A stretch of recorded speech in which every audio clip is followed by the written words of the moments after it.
Hello. I know I'm concentrating a lot on Ukraine, and I'm going to be talking about it again. And I'm not talking about it simply to annoy the Russian bots and trolls that I'm getting on my channel. I'm doing it because this is a really very important fight. It's a fight that concerns all of us, and if Ukraine loses, it'll concern more of us than we can possibly imagine, I think. Because you see, what's going to happen is if Russia does manage to subdue Ukraine, then it'll rest a bit and then it'll start going for other countries that it considers on its borders and strategic depth. It's strategic depth that Russia wants. But there's no end to strategic depth once you start doing it. You know, it goes to a certain border, and then you think, well, if I had a bit more and a bit more and a bit more. And places like Lithuania and Latvia and Estonia, they're all going to be in the firing line afterwards. That's why they are being so very helpful to Ukraine. They know what's going on. It's a bit more difficult here in the UK. We're so distant from it, and I should think it's even more difficult in America to imagine how bad it would be if we had a subdued Europe to Russia. So I'm just saying, I feel it very, very personally, really, I suppose, that this is a fight that the Ukrainians are spilling their blood on our behalf. And we shouldn't look the other way. We have to be very cognizant of the problem we're facing here. And I'm particularly annoyed with places like Germany, who will suffer hardship if they don't take the Russian oil or gas, but will suffer more hardship if they do, ultimately. They just don't have the courage they don't have the courage to deal with it. Right, well, I have been for several weeks now very puzzled by the way the Russians have been behaving. I know a lot of people say, well, they're Russians, you know, they're barbarians, but they're not barbarians. They're well-educated, cultured people, and it was very difficult for me to see what they were doing. And I know I'm going to get people writing underneath that the Ukrainians are doing it all to themselves to get world sympathy. Oh, come on, do me a favour. You've got to, once or twice maybe, but this can't possibly be made up. So I was very disturbed to see that there's news now that there might have been chemical weapons in Mariupol. I don't know. I can't say. What I can say is that the Russians have used chemical weapons, so it's unsurprising that the rumour should go around, even if it doesn't happen. But anyway, I was trying to find some answers. I started writing round to friends and colleagues to see if somebody could give me some reason why the Russians are behaving in this way. And I ended up getting a reply from a psychologist and a colleague who lives in Israel, and she said she was at a lecture where there were at the Hebrew University, where a professor specializing in Russia and the Soviet Union was giving a lecture on this very subject.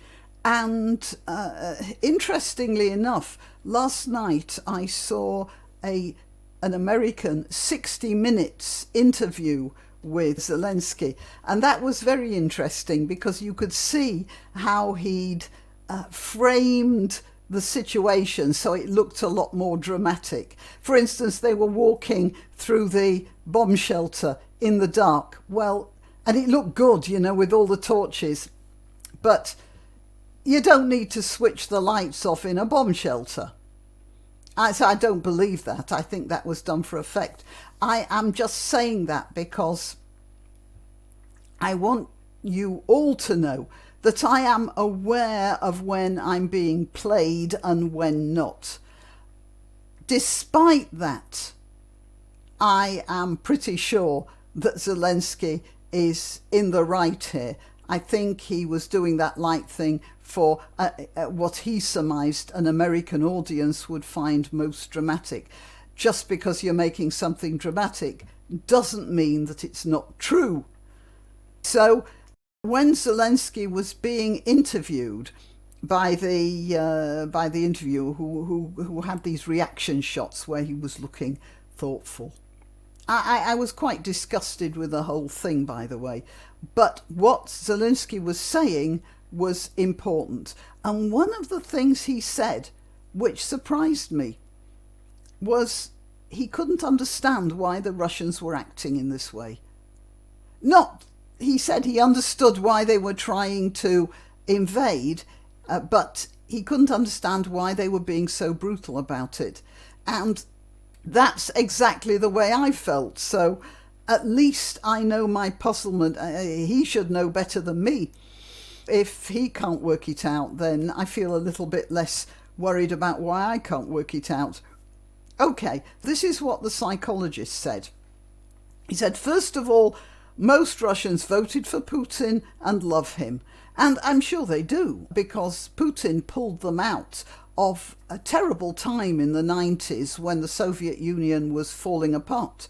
It was bankrupt, and he restored the economy. It was a miracle by most Russians' lights. So I can understand why they feel this affection for him. And they voted for him, as this psychologist friend of mine pointed out, many times over the years. And now, having voted for him so often, so many times... Sorry, something landed on the roof there.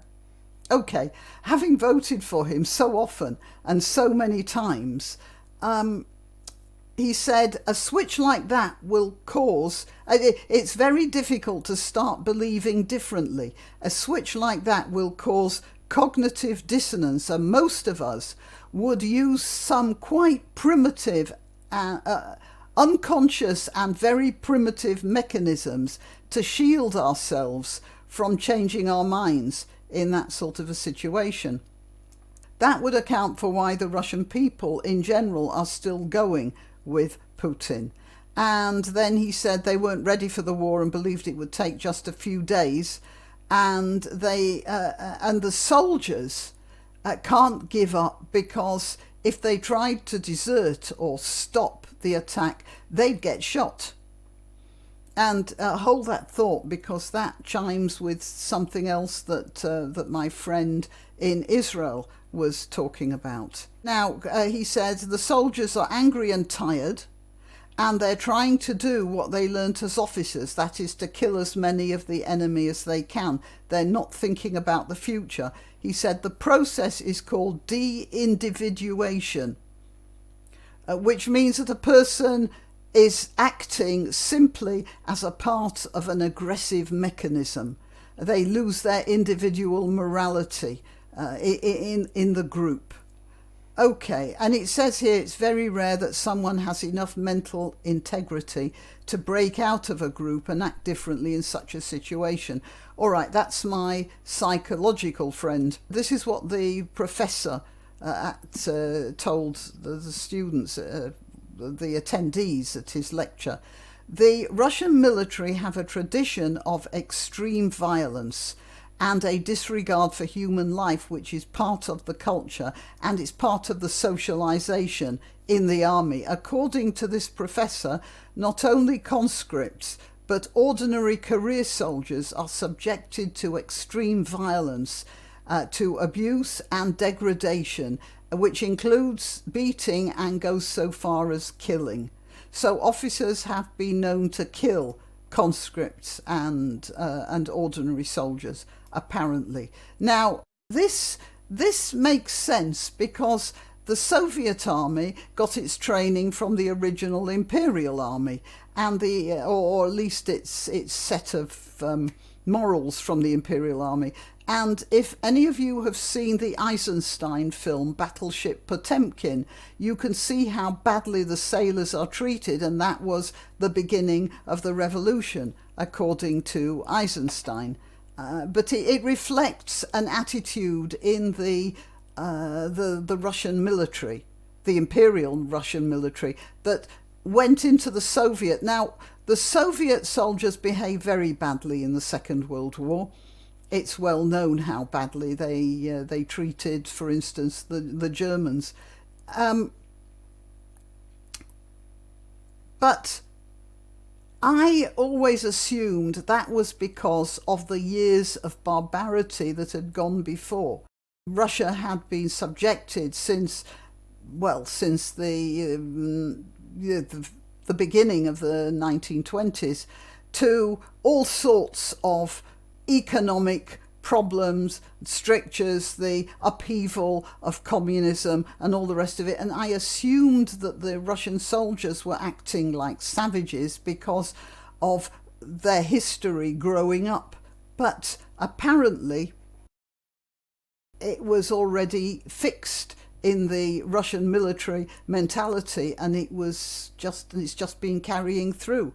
The soldiers that are here working now in Ukraine, they have been brought up in a civilized country, apparently.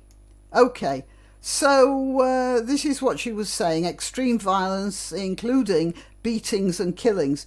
And this is in conformity, she says, with the information that the long convoys that went into Ukraine were insufficiently supplied with food and petrol. Okay, yeah, they say that, but the fact is that the Russians, it may have been insufficiently supplied simply because the Russians weren't expecting a long fight. You could excuse that. What you can't excuse is what she said next. In addition, many of the vehicles were old and in a bad state of repair, with things like cracked tyres and leaky tanks and that sort of thing. And then she says the soldiers frequently had to leave their broken down vehicles to steal food. A lot of this I've read in other articles, that there's been a lot of corruption and skimming in the army. Some of the state of the vehicles would have been because of officers stealing money from the allowance for maintenance, and that's probably why so many officers are now being arrested. And then my friend said, in the last few days, I heard of wholesale looting going on with convoys of looted property on the way to Russia. So the soldiers were actually stealing things from the Ukrainian, the deserted houses, the shops, that sort of thing, and they were sending them back to Russia in regulated convoys. This would suggest a culture within the army rather than individual criminality, a culture of bullying. I think this video is long enough.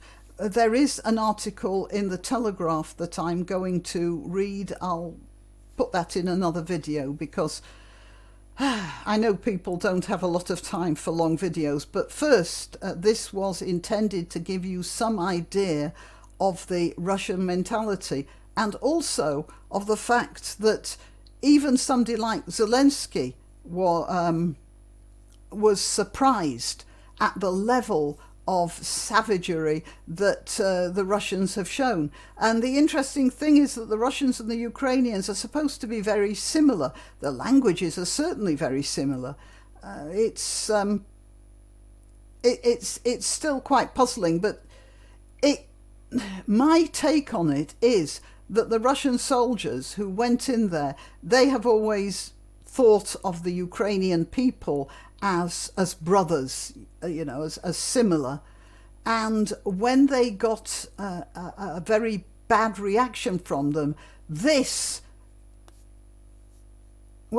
was going to say this upset the Russians. Upset is hardly the word, got very cross. You know, it's like something you think, oh, I already did this in a video before, didn't I? About when you see something you think should be the same as you and suddenly is declaring independence. This makes you feel offended and insulted.